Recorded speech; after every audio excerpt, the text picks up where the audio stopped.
Hello and welcome back to the Fight Site MMA podcast episode. What is this, 17, 18? We're close. Yeah, I think it's 17. And today we have two pretty interesting discussionary topics. And then for the last third of the segment, we will just try to answer some patron questions about footwork and extended exchanges. I feel like we talk about that every other week that we're together, but you know what? Fuck it. That's what Pretty they pay much. us for. But to start out, we actually have an interesting contest on our hands.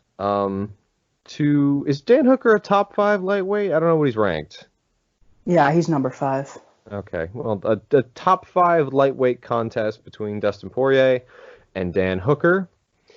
And then we're going to talk about one of the best fights of the year so far, which was Josh Emmett against Shane Burgos, a featherweight contest, which Sriram and I both absolutely loved, even if it bummed us out a little bit. And so we got a lot of interesting material, so I'm actually looking forward to this week. But Sriram, how are you doing, my friend? I'm good. Emmett Burgos, obviously. It was kind of sad, but we'll get to that. But, yeah, I mean, the next week's card is kind of really bad when the co-main event is Mickey Gall. But the main event is at least relevant, and that's something kind of new.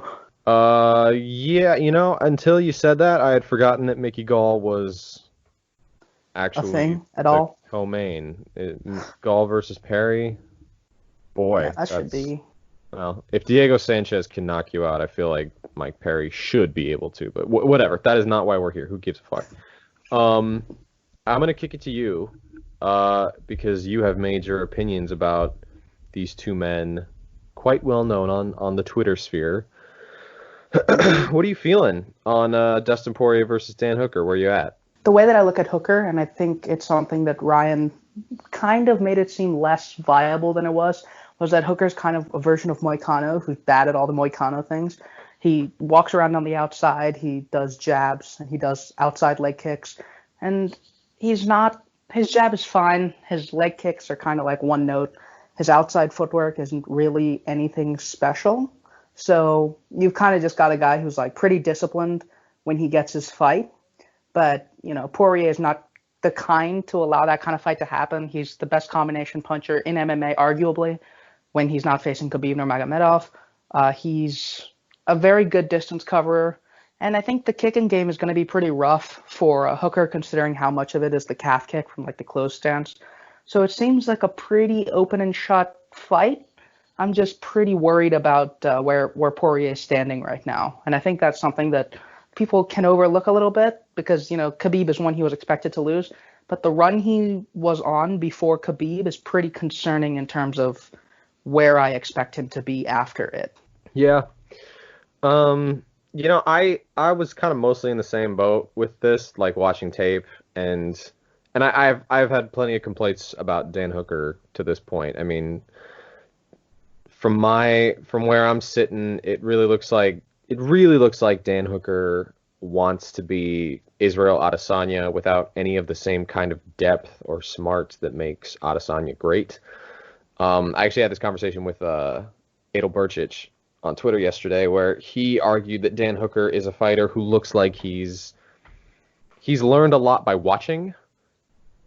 I think that's pretty accurate. That he's, and that's why, in the sense that I compared him to Adesanya because they're training partners. He looks like a fighter who's been watching a lot of Adesanya and sparring with him, and so he's internalized a lot of the same things that Izzy does, but it doesn't have nearly the same depth or the same understanding or application that Adesanya does. And so, in general, Hooker makes use of only a couple weapons. He's got the calf kick. He's a decent kicker.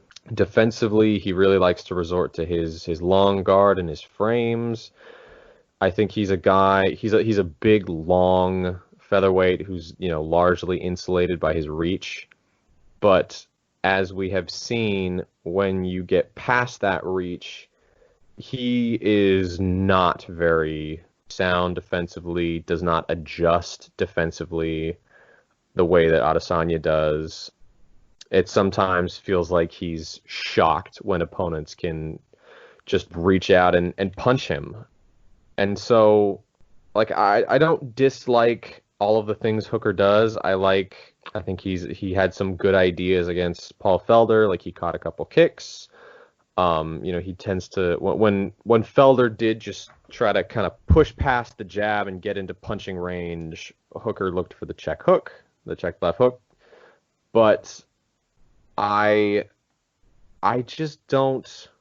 I just don't think his game works quite as well as he wants it to. He doesn't have the same kind. He doesn't have the same kicking game as Adesanya, which is a big thing. So if he is just caught on the outside, he tends to just sort of be pecking with the calf kicks. He doesn't have the same footwork or the same defensive options or adaptability that Adesanya does. He's a strange one, and he's also notably. He is the last person that Edson Barboza beat, or like he's finished, and got absolutely shredded to pieces in mid-range against Barboza because he didn't have the sense to pressure, and by the time he decided to pressure, he wasn't sound enough at it, and it was too late. He'd absorbed too much damage from kicking range at that point. So there's that. I think that. In general, I do feel like there's, there should be a lot of avenues for Dustin Poirier, but I think I kind of agree. I'm sort of curious. I don't really know where Poirier is right now, because the loss to Khabib was not only was it thorough and comprehensive, but I'm not sure I trust Poirier to not let that creep into his mind a little bit, if that makes sense. There are times where Poirier's always seemed like a bit of an emotional fighter, and he, although I think he did went to great lengths to rectify that. It was such, as we talked about on the show, they never had the right idea. The camp clearly never had the right sense for how to approach Khabib, and I wonder if that's just kind of going to impede his confidence. Do you think Poirier is slowing down at all? I think it's very possible, and I think there are a bunch of independent, even outside of the Khabib fight, because that wasn't one where there's a great deal of matchup stress on Poirier to start with, and I think if we picked Poirier, it was on expecting him to adapt when he hasn't really shown that. But I think the way that I'm looking at it is, if you look at his run, first of all, he's 10 years in, more than 10 years in, I'm pretty sure. Second of all, even before his lightweight run, he had that fight with Chen Sung-jung. That's an independently ridiculous war that he had. And, I mean, it's not really on the level of Poirier-Holloway or Poirier-Gaethje, but it's mileage, and he's had a ton of mileage. And if you look at his lightweight run, you had fights against Jim Miller that was nasty. You had the Pettis fight that was nasty. You had both Alvarez fights, both of which were pretty nasty. You had Gaethje, which was historically nasty, and you had Holloway, which was also historically nasty. Basically every single fight that Poirier had during that run, it tested something out of him. It tested him mentally and it tested him physically. And I don't think a guy, even if he passes all those tests, is going to take something out of him. We've seen that time and time again. We saw that with Aldo and Mendez after their rematch. We saw that with Whittaker and Romero after their rematch. And it's tough to trust.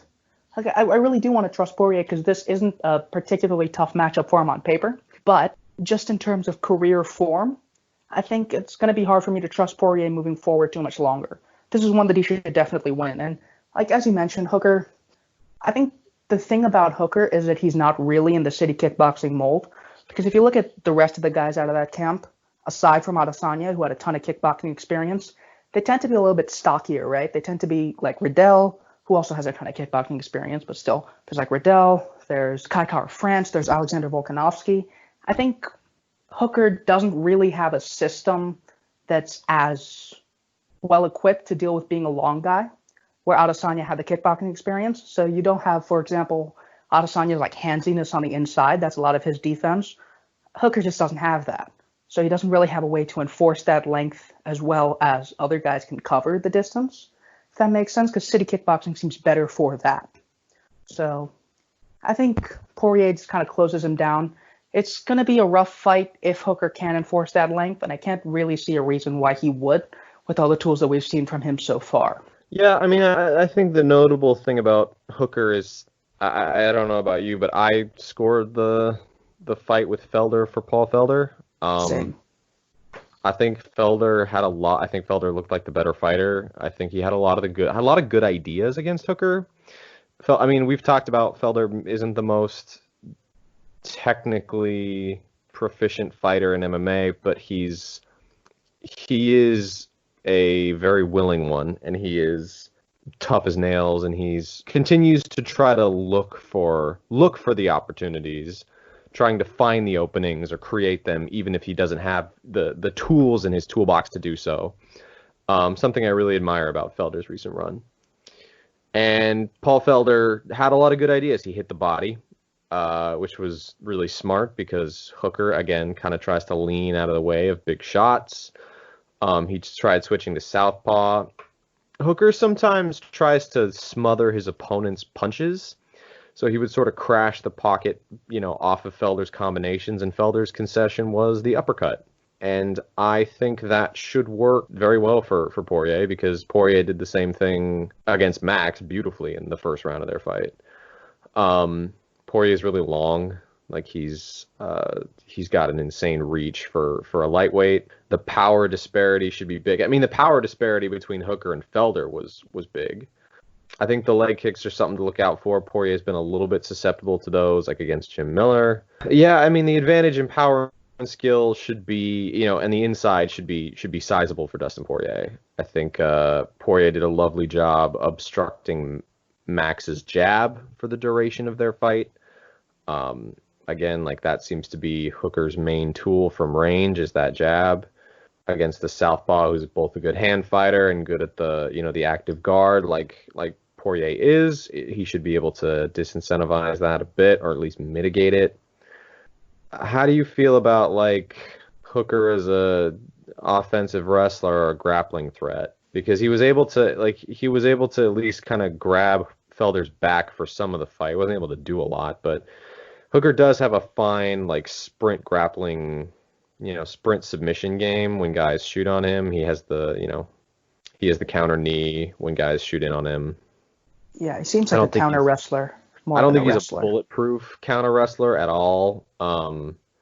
He's he's not all that dissimilar from Dustin Poirier in terms of the broad strokes in their styles.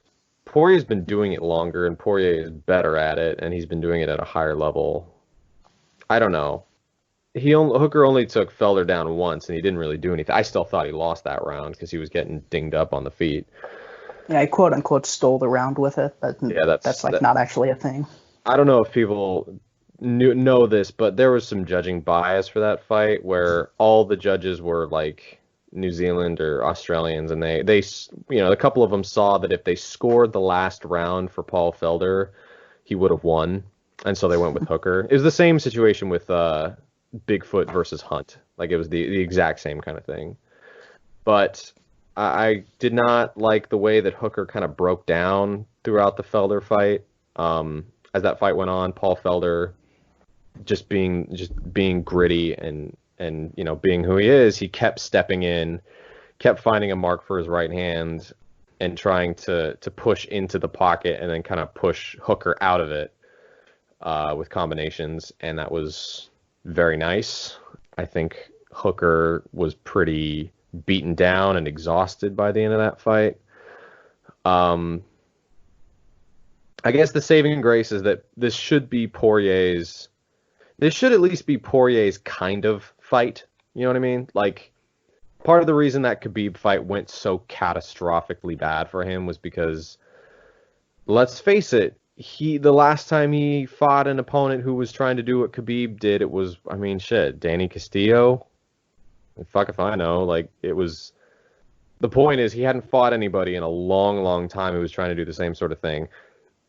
At a base level, this Hooker is more, at least resembles some of the guys he's been fighting more, to a degree than Khabib did. But I agree. I sort of don't really know where Poirier's at right now. I feel like with all of what we've talked about, the defense, the difference in skill, because again, I want to reemphasize the difference in power and skill on the inside should be enormous for Poirier. And I think Poirier is the better fighter. Like I wouldn't pick Hooker to beat Max Holloway or Justin Gaethje, you know. But I also wouldn't be shocked if Poirier, from his last loss, just his confidence just looks kind of broken. Yeah, I mean, so insofar as the leg kicks that you mentioned, I think one thing that hasn't been talked about a bunch is the stance matchup with that, because Hooker against Felder, it was mostly calf kicks from the closed stance, and I think Poirier, he is kickable. Gaethje kicked him a bunch, and Jim Miller kicked him a bunch, but Jim Miller was also working from the closed stance. It was a southpaw fight, and Gaethje, he did get off a bunch of inside leg kicks, but one, Gaethje is definitely a better kicker than Hooker. He's A, more powerful, and B, better at timing them, and like it's not even particularly close there. And the other thing is that Poirier was actually pretty solid at countering them at times. He ate a bunch of them when he was like walking in out of position. But when Gaethje fired them naked, he countered them very consistently with the straight. That's how the finish came about. So I don't think Hooker gets those for free. Insofar as the wrestling, I think a lot of it is Hooker being pretty long. If I remember correctly, against Al Iaquinta, when Al tried to wrestle him, and Al's not a great wrestler, but he's functional. And Hooker just kind of like cross-locked him, if I remember correctly. I think he functions more as a counter wrestler with a knee and his guillotine game than as an actual wrestler. So I don't really see that being a great threat, especially considering how Poirier did against Pettis. The scrambles were pretty cool, and he looked pretty nasty on top himself. So I don't think the grappling's particularly bulletproof for Dan Hooker, as it was for Khabib, who's just a different animal. Overall, this kind of feels like a fight between a guy who's more quote-unquote technical than he seems versus a guy who's kind of less. Because if you look at Poirier, the way he fights, a lot of people, and I'm seeing this way too often, is that Poirier is not a technical fighter because he fights in the pocket, he fights in combinations, and the Max fight has kind of been reframed as Max is running into power that he hasn't before, which is true, but Poirier also outgamed him in a lot of significant ways.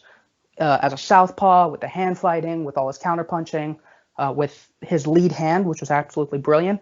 Where Dan Hooker, he's plucked right from the mind of Joe Rogan as a technician. He moves around on the outside, he jabs, he does the new calf kick. He's a sniper, which means that he can't actually be in the pocket. He just counters from outside and leaves. And there's not as much depth there as I think people think minimalists have to be successful, because he hasn't run into the competition that can really exploit it aside from Barboza. So yeah, I think Poirier, it might be a close first round because Poirier's, he's been out for a bit. But once Poirier gets going, if he gets going, it's not going to be close, in my opinion. Yeah, I think Poirier by a later stoppage is probably smart. I think they'll probably compete for a while, but over time, I just can't really see Hooker not getting broken down. That just kind of feels like the pick to me. I hope Poirier wins. I really don't find a lot of interest in Dan Hooker. There's not a lot that I'm excited to see. I don't have great expectations for him going forward. I think he could face Tony Ferguson after this. That could be more interesting than it should. I guess, but I don't know. I like the Poirier fight more for that anyway. Yeah, I'd be down to watch Poirier Ferguson at this point. Now that they're both kind of coming off losses. I don't know. My main thing is I just wish that I had more faith in Poirier than I do in terms of where his head is at and where his body's at.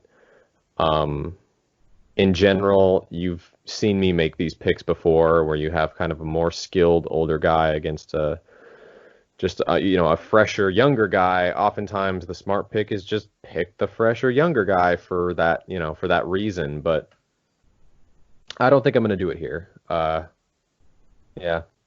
Rooting for Poirier. Hope he can get it done. I think that's all we need to say about that one. Pretty straightforward as far as I'm concerned. And then when the time comes, we'll recap it and see if it, when Hooker draws Poirier onto a Jim Miller-esque knee, then we can retcon this whole conversation. But oh dear. Last weekend there was a pretty awesome fight if I do say so myself. One of my favorites this year, maybe my favorite this year. Shane Burgos, who is one of our favorite fighters to watch at featherweight, and Josh Emmett, who I think we are, going to have to discuss in this segment, who we got to start giving some serious praise to. Fought for 3 rounds. I wish they had gotten a chance to go 5, but it was a war. It was an absolute featherweight slugfest, and another reason why featherweight is just such a competitive division. It's just a division with a lot of variance, and it's just hard to see anybody holding the title for very long, given the way that just how competitive it is up and down the block. So you wrote an article, so I'm going to let you take it away on this one. But why was Burgos versus Emmett awesome? Yeah, I think there's a lot to say about just how both fighters work in terms of a broad sense that made this interesting going in. Because I think they were completely opposite in terms of how they work, right? Like if you ran Burgos Amirkhani back, you'd be like, Burgos wins that every single time. He might get wrestled for the early stages, so Makwan can't keep that up, and Burgos just wrecks his body. There's like a clear dynamic there, where with Emmett, there kind of wasn't with a fight like the Johnson fight, where Johnson it wasn't like dominant, but Johnson kind of outslicked him for like 9 minutes straight and then just got bombed. So you kind of had a very consistent process-driven fighter to an extent against a guy who you're not even sure whether he truly worked at all. But this fight, I think it's weird to say a 35-year-old had a coming out party after fighting for a decade, but that's exactly what this was to me for Josh Emmett. I'm still not a huge fan of him. I think he's not particularly deep, but yeah, we have to give him some respect because I think he's top 5. Like, I'm not sure whether I would favor him against really, really elite competition who fights smart, and I think we'll get to that later. But I think his resume right now is pretty insane. Yeah, he does have an insane resume. So this was an interesting one because we all kind of figured it'd be a really dangerous one for Burgos, and what shocked me was how Burgos did not seem to care about that early, and he just was fine walking Emmett down from the opening bell. This did raise some issues with Burgos, who I think Burgos is a very naturally gifted counterpuncher. His counter jab was excellent. He won almost every jabbing battle that there was in this fight. I think he has obviously a lot of the right ideas in hitting the body, but he engages and initiates so much, and he doesn't quite have the depth to pull it off. A lot of times he would step into the pocket and he'd be completely square. Like his stance would just be flat, which, in the 3rd round allowed Emmett to kind of shift in and drop him. I don't think Burgos closes distance safe enough either. Like a lot of times he would just sort of throw these skipping knees to try to, crush a lot of distance. And that opened him up to the check hook almost every time off it. Emmett didn't always hit it, but it was there.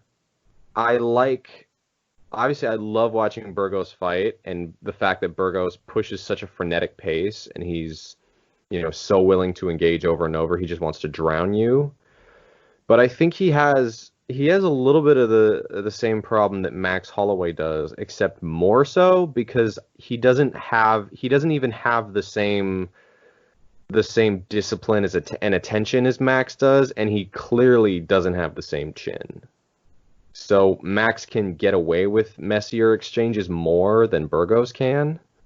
Yeah, I mean, that makes sense to me. I think one thing about the fight was that Burgos, when he covered distance with the jab, it actually worked out pretty well, because the way that worked was Burgos, he obviously had a huge reach advantage in this fight, and when Burgos flicked out the jab, Emmett would sometimes try to counter. He often didn't. Emmett didn't have consistent answers to the jab, but when Emmett tried to counter, he just had to cover so much distance, right? So Burgos, by the time he could leap forward and triry to cross counter, he couldn't hit simultaneous counters. He had to hit it on the wind back. So when Emmett tried to come back, he could just guard easily. He could do the little head roll thing. It's so slick. I love it so much.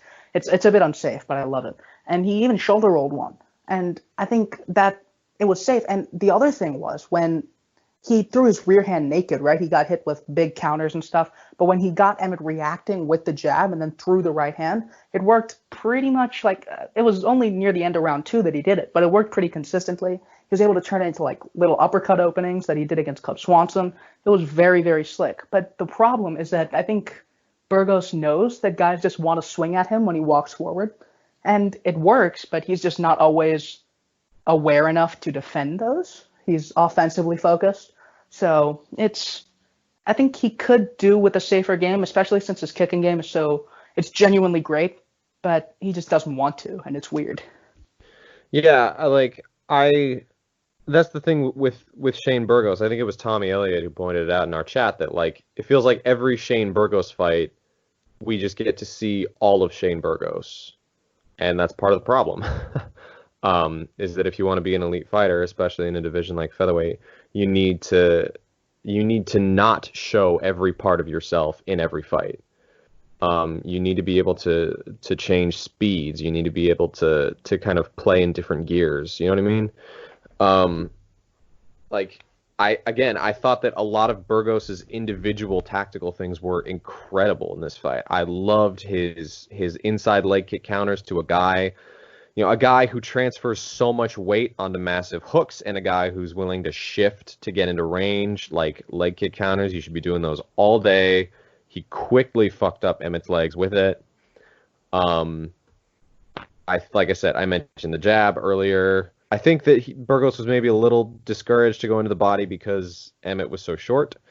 But he played with rhythm nicely, like half beats and whole beats. He has so many good ideas, but he just doesn't have quite the same defensive depth to really play the game he wants to. He doesn't have the footwork to play the game he wants to because, like I said, he'll often enter range squared up. He'll kind of square his stance and step into range. He'll close distance, sometimes carelessly. I think one of the things, and I came across this today when I was rereading your article and watching some clips, but I think Shane Burgos can...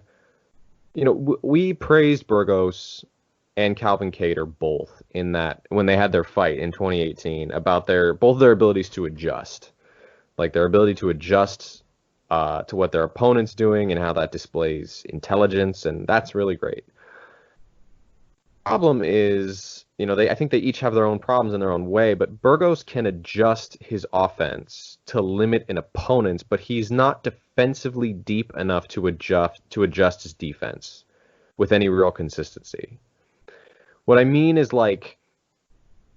he can establish threats to limit offensive opponents. So it was for Emmett and Kattar, it was kicking the lead leg. For Kattar, it was the jab, and then Emmett for his shifting combinations, as I mentioned. For Amir Khani, a lot of it was the feints to kind of draw Amir Khani's lead hand up before going under it. He can adjust his own offense to the opponent's offense, and that's really good. He also did the front kick here. Established the threat of the front kick and came behind it. Worked really well.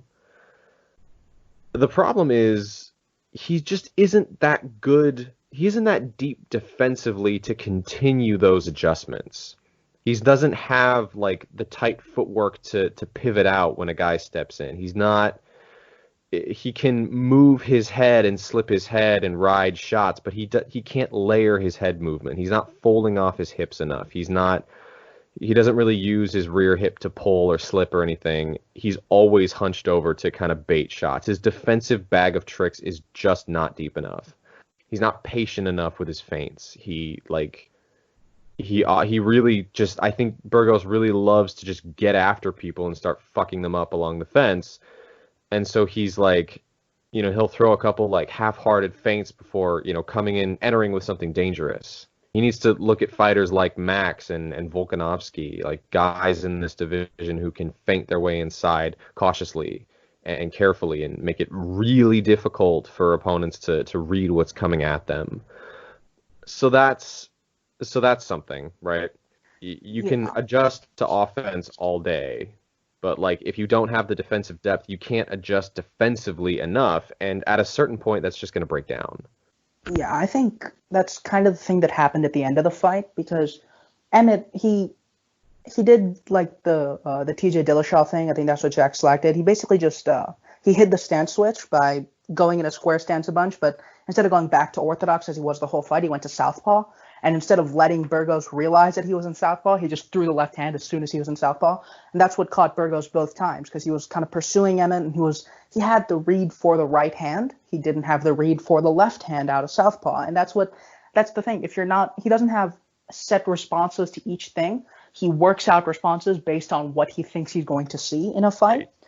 And that's kind of rough to deal with because I didn't expect Emmett to be able to do that. I felt if the fight went that way for the first 2 rounds, Emmett would do his thing for the 3rd round and lose it because that's kind of what happened with Michael Johnson, where he did his thing. It's just Michael Johnson couldn't stay focused to actually exploit it for the whole time. I figured Burgos would, he sees the right hand in the first 2 rounds, he deals with it. He sees the right hand in the 3rd round, he deals with it. But this time, he went to the body, he went with the left hand, and it threw Burgos off a lot.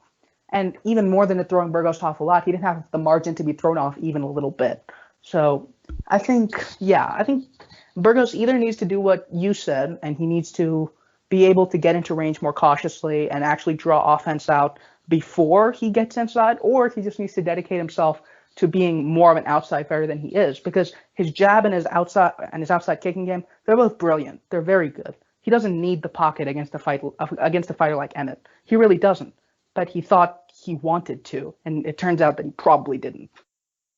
Yeah, I think it was Julian who pointed out, like, I know we bemoan the matchmaking, and believe me, there's more of that coming in the next couple weeks, but I don't actually think that no matter how much matchmaking, goes for Burgos, I think at a certain point it just kind of comes down to him. Like, I think this is just comes down to like who he is as a fighter and what he wants to do. I don't know if it seems like his training at Tiger Schulman may have taken him as far as it can go. And I'm being pretty critical on Burgos, but like, I have to, like, I'm conceding he definitely won the first 2 rounds of this fight, and he did some awesome stuff. It's just that I can see the great fighter that Burgos could be. I can see it, and you can too. But I don't know if he's going to get there. Like, I don't know if it's going to, like, when this is going to kind of be beaten out of him. And if it is, if he's going to have anything left to go forward by then.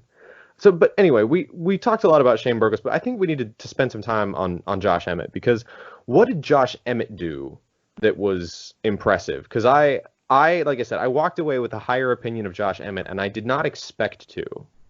Yeah, I mean, first off, the obvious thing is he hurt his leg like really, really badly in the first like 30 seconds. So that's something. It was I think he tore some ligament. He tore a ligament. He had a fracture apparently after. It was his ACL, right? Didn't he tear his ACL? Yeah, something like that. It was ACL or MCL, somewhere there. It's nasty. And given that he's so reliant on like forward bursts, it's genuinely, really, really crazy that he won that fight. Or, I mean, even if I think we scored it a draw or Emmett, but even if it was a draw, it's insane because Burgos, he's a hard man to beat, even full strength. And Emmett, he did it with one leg. But technically, yeah, the biggest thing for me was that the end of the fight, he had very good ideas to throw off the reads that Burgos had, because the second round, it was really, really bad for him. He got jabbed up a bunch. He couldn't cover distance well enough, as I said, to actually counter those. But then he started going to the body with like these kind of cool body head combinations. He switched southpaw, as I mentioned, and that was what got him the knockdowns. It kind of looked like off-brand Joseph Benavidez is still pretty good, but it sounds demeaning. That's kind of what I want to say, but I'm not sure whether I should, and I guess I just have. But that's kind of what he looked like. He looked like he was possessed by Joseph Benavidez for a little bit. And I think that's an approach that could work against a lot of people. I think he's pretty solidly a top 5 threat, and that if you give him someone like Brian Ortega, for example, I think Ortega is going to have a hell of a time to deal with him. Someone like Korean Zombie might struggle with him. Zabit's probably going to struggle with him over 5, and maybe even over 3 if he goes to the body more, even though the length is an obvious concern. I think he's more promising than I thought, assuming that the injury doesn't take him out for even more time, which sucks because he's already off another bad injury at the hands of Jeremy Stevens. Yeah, I'm sort of of 2 minds with it. Like, as far as stuff that he did, like I think it was Conor Rebush who pointed out, like Emmett seems to improve as a fight goes on, which is great. I like that every time Emmett hit the body, it opened stuff up for him. Um, I like literally every time he went to the body, he would get Burgos reacting, and then he would hit him with the second punch.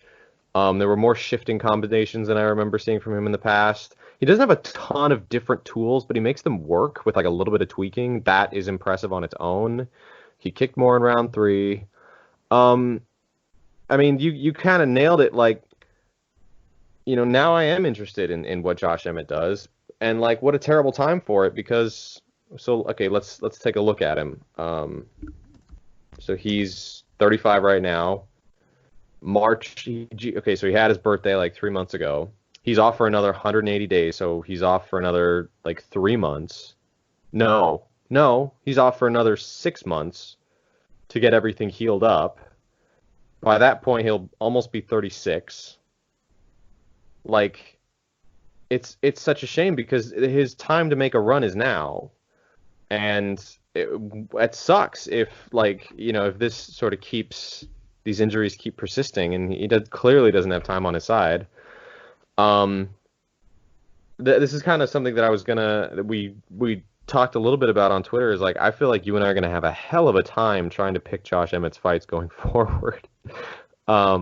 Because It's gonna be annoying. On one hand, I can look at guys like Volkanovski and Holloway and Zabit, and I can say, well, like I can look at their skill sets and be like, well, I think all of them have it in their toolboxes to diffuse Emmett, similar to the way that Burgos did, but safer, shut him down more, how to, discourage him, etc.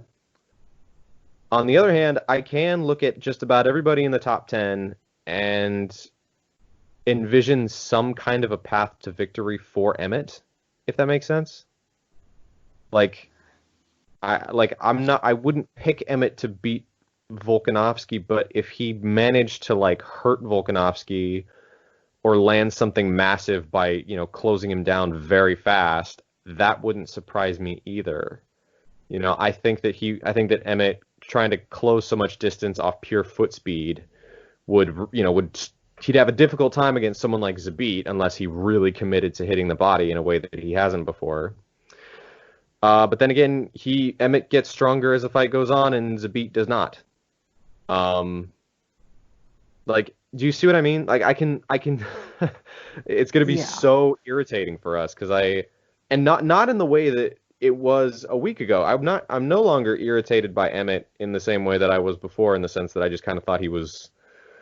I kind of thought he was not quite as skilled as his resume was indicating, but now it's like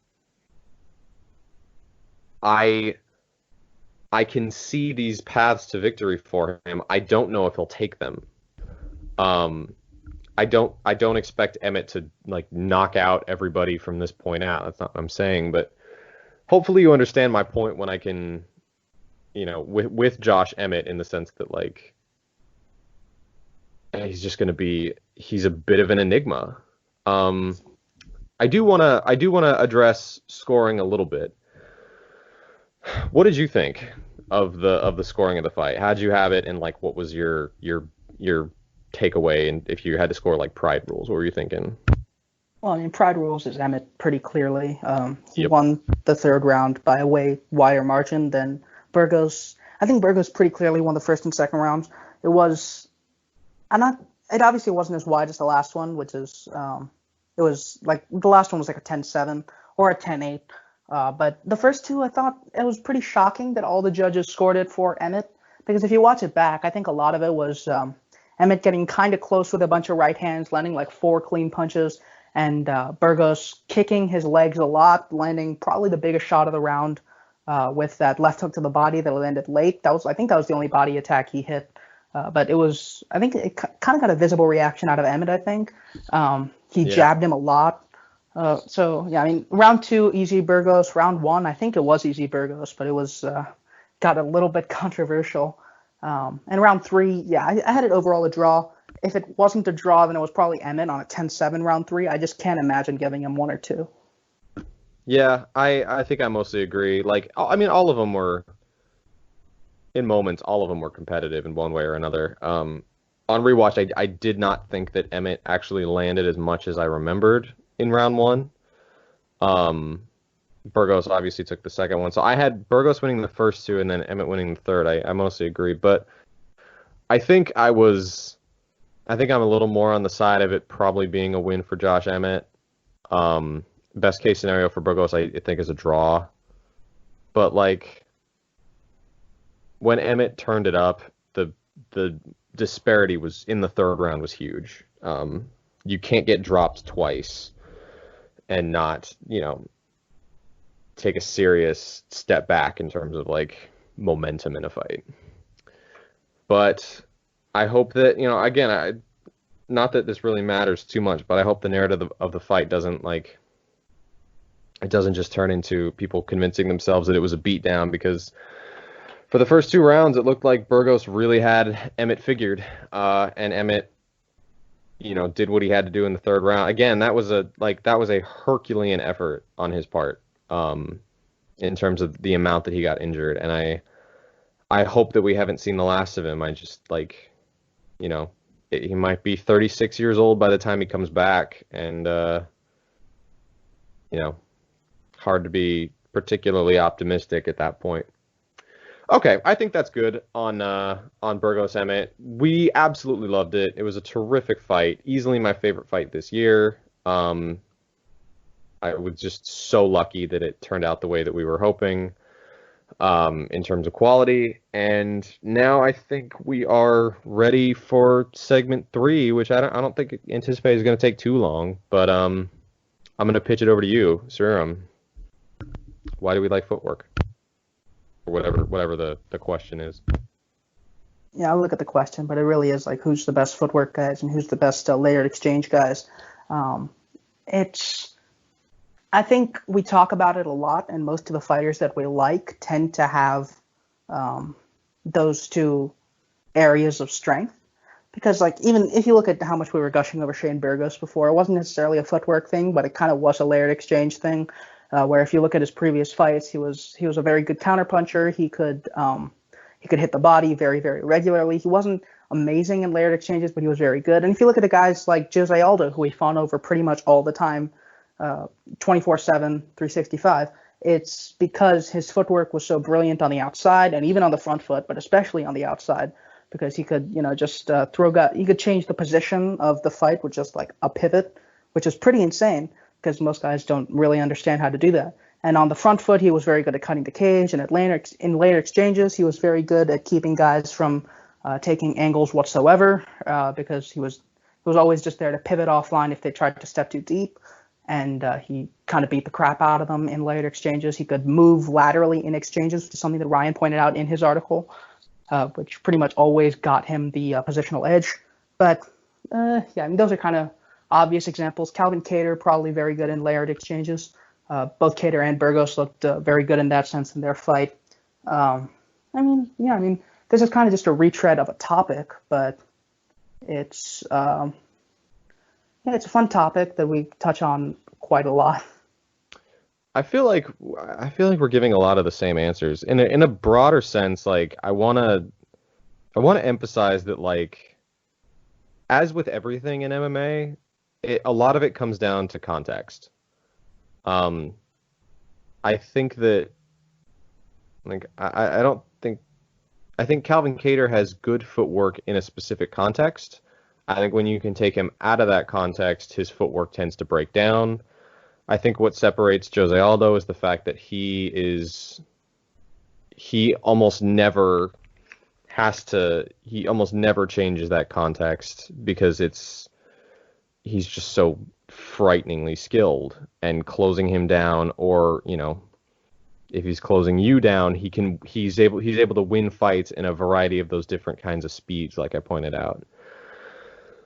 In general, Sriram and I kind of look for the same sorts of things. I like guys who are able to take, small steps to position themselves. If you're taking big steps, and you're, bringing your feet together before separating them, that's a bad sign. As we just saw last weekend with Shane Burgos and Josh Emmett. I cannot fathom why footwork in MMA, why people just don't know pivots. They just don't know, like, just pivot moving. If someone's trying to push you back, just pivot out of the way. Like, and they'll just go sailing by, and you've taken a new angle, and you don't have to take a dozen steps backwards. I don't know, whatever.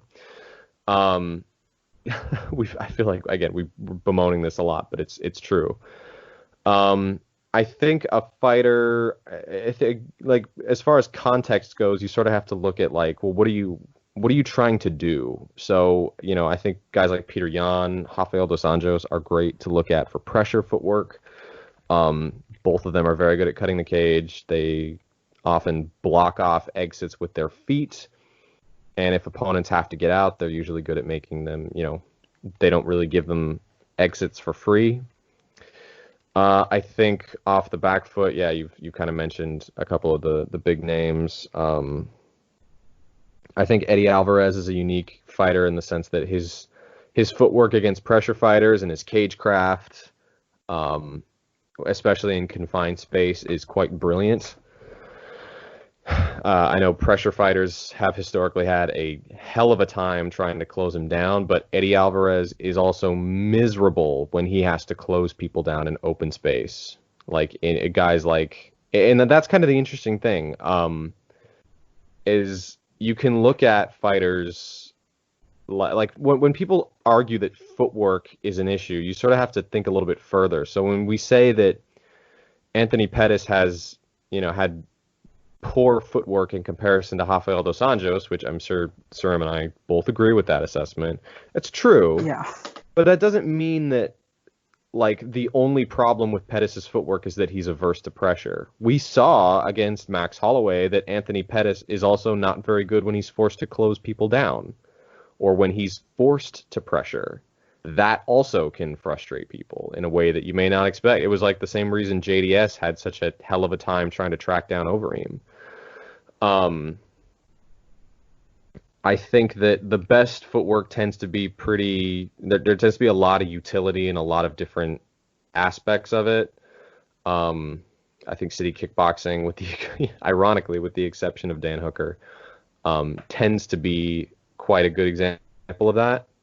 I think Volkanovski and Riddell, Adesanya all have very good footwork in that sense. A fighter like Robert Whittaker has nice footwork in the sense that he's almost always taking an angle, and he's able to take angles on entries when he kind of leads with those karate blitzes. I think his actual exits are sometimes a little bit narrow. And that's part of the reason he got caught against Romero in their second fight, is like he kind of thinks he has more of an exit, and instead of taking a pivot, he kind of turns his whole body and is forced to reset when it gets to, like, an exchange gets 2 or 3 punches deep. So, like, the big thing to look out for is it's just context. Like, context really does matter. If you're, like, going forward, if you're going backward, if you're in neutral space, if you're trying to take angles on your opponent, if you're trying to limit their ability to take angles on you. So, guys who are able to mirror the moves of their opponent. Edward Vartanyan's really good at that. If you can mirror an opponent's movements, that means that they're going to have a very difficult time, like, flanking you or getting past your shoulder, or taking angles on you. Aldo is also exceptional at that. Yeah.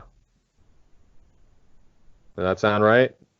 Yeah, I mean, that's kind of all there is, I think. Yeah, again, I feel like it's kind of weird it's hard to talk about footwork without, like, writing an article about it. I think you and I can definitely point it out when we're writing articles and, creating GIFs. When we're just talking about it, it's hard to give specific examples without sounding just too, esoteric. Yeah, it's, like, not specific enough. Um, I mean, yeah, the reason that I actually wrote about Ismagulov was that he pivoted like once in the Whoa, Moises he fight. did a It's like you pivot? never see this. That's crazy, dude. Fighters So never do that in MMA. Literally, it, every time I see a fighter pivot in MMA, I'm like stunned. I'm like, wow, look at that. They know how to do like a day one boxing thing. That's great. Good for them. I'm serious. It's like it is legitimately that rare. It's obscene. Um, the okay, here's a rule of thumb. If a guy throws a combination and the opponent skitters all the way back to the fence, like they cover half of the octagon, they're doing something wrong. it's the Vitor Wanderlei. If they have to turn their back and run from you because they're in confined space, stop. Look at yourself. If they walk towards you where every step brings their feet together and the plane of their body is completely flat, I you're see where this probably is going. watching Daniel Cormier, in which case you should stop. And as far as layered exchanges go, I mean, to tie it together, a lot of it just comes down to footwork. Like, I mean actual layered exchanges. I'm not talking about Gilbert Melendez and Diego Sanchez throwing 10 punches at a time of the same right hand over and over and over again. In general, when exchanges get layered, you tend to be looking for more. You're looking for more positional edge, and so the angles tend to be a little bit more subtle. You have guys like, honestly, if you really want to see a good example, it's not an MMA, but watch Cedric Doumbé fight. He is incredibly angular. He's like one of the most angular kickboxers I've ever seen. In the amount that he like shifts his stance and he's taking like hop steps to one side before he's pivoting back to the other, and he's not only is he all over the place, but it also doesn't prevent him from like sitting down on punches. And yeah, I don't know. I feel like we talked about this 1,000 times over. I'm sorry if I'm not bringing a whole lot new to the table, but like, we just spent a good portion of an hour talking about the footwork of the four, major fighters that we're talking about today. Pretty much. This is a feet podcast. Yeah, it's true. Don't be Edson Barboza. If you have to break your stance and travel like 15 feet away every time your opponent sets, Stop. probably, yeah, exactly. Stop. Think it through. Try again the next day. So, anyway, without wasting too much more of your time, that's in general, that's kind of what we look for. I feel like everyone who's listening to this probably knows our first, second, and third picks when it comes to footwork and MMA. And who not to pick, because, I mean, shit. Those are even more obvious. Yeah, exactly. I mean, it doesn't even, you don't even have to be like any kind of analyst to deduce that Gustafsson has the footwork of a beached whale. Like, it's just horrific. Anyway, thank you guys for joining us on this week's podcast. I believe next week we will be talking about the results of Hooker Poirier. Is there a pay-per-view next week, or is it the week after? It's the week after, so. Okay. Well, then maybe we'll see if we can get a guest on for that. We've been talking to Hacks, our favorite guy, most interesting man in the world. But I know we also need to get Trayvon Coker on here. Yeah. So we'll try to organize those, see what we got in store. But then in 2 weeks we'll be covering Usman versus Edward. Oh no! Oh, no. Oh, Not no. that one. Can't be that one. Usman versus Burns, as little sense as that may make. We're going to talk about it. For all of your combat sports needs, please join us at thefightsite.com. You can follow me on Twitter at dmarty77. You can follow Sriram on Twitter at SriramMsays. Sriram just had an article go up about Shane Burgos and Josh Emmett. You should go read it. Myself, I am working on a Glory welterweight roundup article where I'm sort of talking about a lot of kickboxing's best welterweights at the moment. And that is all I really got in the tank. So if you're good, I'm good. Yeah,